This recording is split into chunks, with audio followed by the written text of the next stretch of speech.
Assalamualaikum warahmatullahi wabarakatuh. Alhamdulillah, kita panjatkan puji dan syukur kita kehadirat Allah Subhanahu wa taala sampai pada hari ini ya, di hari Sabtu ya, tanggal 16 Maret 2024, kita bisa berjumpa kembali di podcast Lukman Effendi. Dan di bulan Ramadan ini sengaja saya mencoba untuk lebih banyak membahas berkenaan dengan berbagai nilai-nilai manfaat, faedah dari ibadah puasa, terutama berkenaan dengan nilai-nilai kesehatan ya. Di samping tentu saja nilai-nilai syariat, nilai-nilai ketakwaan ya. Saudara-saudaraku, banyak yang sedang menderita sakit menjadi penghalang untuk melakukan ibadah puasa, sehingga terpaksa tidak bisa menjalankan ibadah puasa dan harus menggantinya dengan cara yang lain sesuai syariatnya. Pada kesempatan hari ini, kalau ada satu penyakit yang kita dianjurkan untuk tidak puasa, namun lebih banyak lagi penyakit yang dengan kita melakukan puasa maka kita biasa mengambil banyak manfaatnya. Salah satunya adalah penyakit yang hari-hari ini banyak diderita oleh saudara-saudara kita ya, karena konsumsi gula yang berlebihan, karena kurangnya aktivitas fisik yang mengakibatkan akhirnya saudara-saudara kita banyak yang menderita yang namanya penyakit diabetes mellitus. Jadi berpuasa yang mengajarkan kita untuk menahan nafsu, tidak makan dan tidak minum sejak matahari terbit sampai terbenam, dalam konteks saudara-saudara kita yang menderita diabetes. Ternyata hal ini justru punya manfaat. Nah, apa saja manfaat dari kita berpuasa itu bagi para penderita diabetes mellitus? Manfaat yang pertama tentu saja dengan berpuasa akan menurunkan kadar gula darah.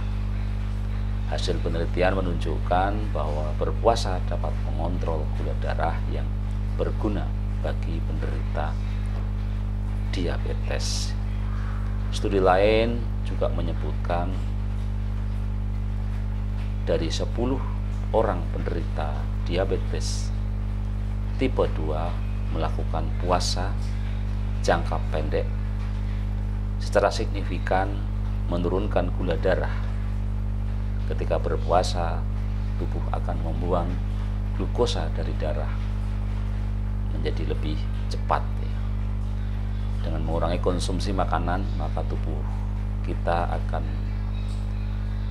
menggunakan lemak dan protein yang ada dalam tubuh kita sebagai sumber energi. Jadi apalagi bagi saudara-saudara kita, termasuk saya yang saat ini masih kelebihan berat badan ya. Jadi dengan berpuasa maka lemak-lemak di dalam tubuh kita itu akan menjadi sumber energi kita karena puasa ya.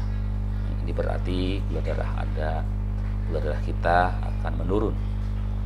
Selain itu juga puasa dapat membantu meningkatkan sensitivitas insulin tubuh yang juga akan membantu mengurangi gula darah kita. Kemudian manfaat yang kedua adalah menurunkan berat badan. Puasa ini dapat meningkatkan metabolisme dan membantu mengurangi berat badan serta lemak tubuh. Satu studi yang diterbitkan dalam Nature Review Endokrinologi pada bulan Mei 2022 menunjukkan bahwa dengan berpuasa akan menurunkan berat badan sekitar 3-8% dari berat badan mereka selama 8-12 minggu. Kondisi ini setara dengan diet rendah kalori konvensional. Selain itu, pemilihan menu makanan tentu harus diperhatikan ya. Porsi makanannya ya, terutama yang mengandung karbohidrat. Fungsinya membantu mengelola kadar gula darah selama puasa ya. Sebelum mulai puasa, cukupi kebutuhan cairan bebas gula untuk mencegah dehidrasi di siang hari ya. Jadi di samping makanan yang harus banyak dikonsumsi ketika malam hari adalah banyaklah minum air putih ya. Kemudian manfaat yang ketiga ya, puasa akan meningkatkan kesehatan dengan melawan peradangan. Makanan yang dikonsumsi dan pola makan yang dibatasi waktu dapat mempengaruhi kesehatan usus dan mikrobiota yang pada gilirannya berdampak pada kesehatan secara keseluruhan. Selain itu, mengurangi asupan makanan akan melaksanakan puasa itu dapat memiliki efek mengurangi peradangan di dalam tubuh. Pola makan yang dibatasi waktu seperti puasa telah dikaitkan dengan peningkatan kesehatan usus dan mikrobiota tadi. Dan ini berdampak positif pada kesehatan secara keseluruhan dan membantu mengurangi peradangan dalam tubuh terkait dengan kondisi inflamasi tertentu seperti multiple sclerosis ya. Kemudian manfaat yang keempat ya, ada 5 manfaat yang akan kita sampaikan, bahwa dengan puasa akan meningkatkan fungsi otak dan mencegah gangguan neurodegeneratif.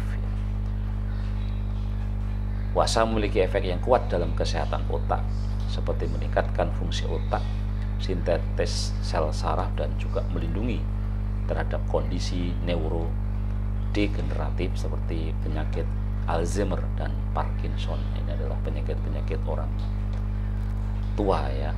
Jadi puasa pada dasarnya bisa mencegah kepikunan.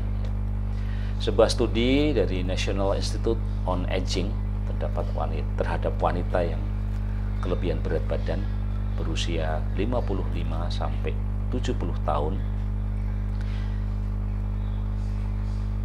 saat ini sedang melihat efek diet selama 8 minggu pada memori, pemikiran, dan risiko penyakit Alzheimer. Para peneliti akan menggunakan MRI serta tes kerja darah dan cairan tulang belakang untuk mencari tanda-tanda awal perubahan otak terkait Alzheimer. Dan sejauh ini sebagian besar terbatas pada studi tikus, tapi tidak membuka peluang kemungkinan juga untuk pada manusia. Kemudian yang terakhir ya, manfaat puasa bagi para penderita diabetes mellitus adalah meningkatkan kesehatan jantung. Ketika kita menjalankan puasa dengan tepat, seperti tidak melewatkan waktu sahur, jadi tetap harus sahur dan berbuka dengan pilihan makanan sehat, maka akan mendatangkan banyak manfaat. Salah satunya meningkatkan kesehatan jantung, mengubah pola makan dan gaya hidup, serta menjadi cara efektif untuk mengurangi risiko penyakit jantung. Beberapa penelitian juga menemukan Orang yang rutin berpuasa akan bermanfaat untuk kesehatan jantung, termasuk menurunkan tekanan darah tinggi secara signifikan, serta kadar kolesterol total dan juga kolesterol LDL atau kolesterol jahat, serta trigliserida. Penelitian lain pada 4.629 orang mengkaitkan puasa dengan risiko penyakit arteri koroner yang lebih rendah, serta risiko diabetes yang menjadi risiko utama penyakit jantung. Itulah 5 manfaat dari puasa, baik selama Ramadan maupun puasa-puasa di luar Ramadan untuk para penderita diabetes. Mudah-mudahan informasi ini makin memantapkan diri kita, terutama untuk saudara-saudara kita yang sedang menderita diabetes, menderita DM. Jadi tidak perlu khawatir dengan puasa, karena puasa untuk DM justru makin menyehatkan. Demikian yang bisa kita sampaikan, dan sampai ketemu lagi di podcast selanjutnya. Sekian, wassalamualaikum warahmatullahi wabarakatuh.